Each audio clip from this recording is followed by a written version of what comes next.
Direktur Tindak Pidana Ekonomi dan Khusus Bareskrim Polri, sekaligus Kepala Satgas Pangan Polri, Brigjen Helvi Assegaf, memastikan bahwa pihaknya akan terus melakukan uji sampel terhadap beras-beras yang beredar di masyarakat. Langkah ini diambil sebagai bentuk pengawasan untuk mencegah beredarnya beras yang tidak sesuai standar kualitas. Dalam keterangannya saat rekonstruksi di PT Padi Indonesia Maju, Serang, Banten, Brigjen Helvi menjelaskan bahwa hasil uji sampel yang tidak memenuhi standar akan ditindaklanjuti dengan pemeriksaan terhadap produsen yang memproduksi beras tersebut. Pemeriksaan akan dilakukan dengan menelusuri waktu produksi melalui label kemasan, apakah dilakukan sebelum atau setelah pengawasan dilakukan. Ia menegaskan bahwa Satgas Pangan Polri akan terus melakukan pengawasan menyeluruh terhadap seluruh merek dan produsen beras, termasuk dari perusahaan-perusahaan lain, guna memastikan kualitas beras yang dikonsumsi masyarakat tetap terjaga. Rekonstruksi dilakukan oleh Ditipideksus Bareskrim Polri di PT Padi Indonesia Maju sebagai bagian dari penyelidikan terhadap dugaan pengoplosan beras.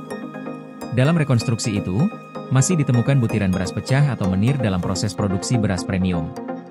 Brigjen Helvi menyatakan bahwa seluruh tahapan pengolahan telah diperiksa, mulai dari gabah hingga menjadi beras kemasan.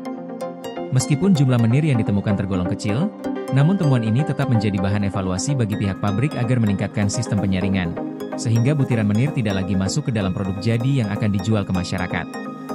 Dalam kasus ini, Satgas Pangan Polri telah menetapkan 3 tersangka dari PT Padi Indonesia Maju, yang merupakan anak perusahaan Wilmar Group. Ketiganya adalah Presiden Direktur berinisial S, Kepala Pabrik berinisial I, dan Kepala Quality Control berinisial DU. Penetapan tersangka dilakukan setelah penyidik memeriksa 24 saksi serta menghadirkan sejumlah ahli, termasuk ahli perlindungan konsumen, ahli laboratorium, dan ahli pidana. Dari hasil pemeriksaan, ditemukan cukup bukti bahwa para tersangka bertanggung jawab atas produksi dan penjualan beras premium yang tidak sesuai dengan standar mutu dan takaran.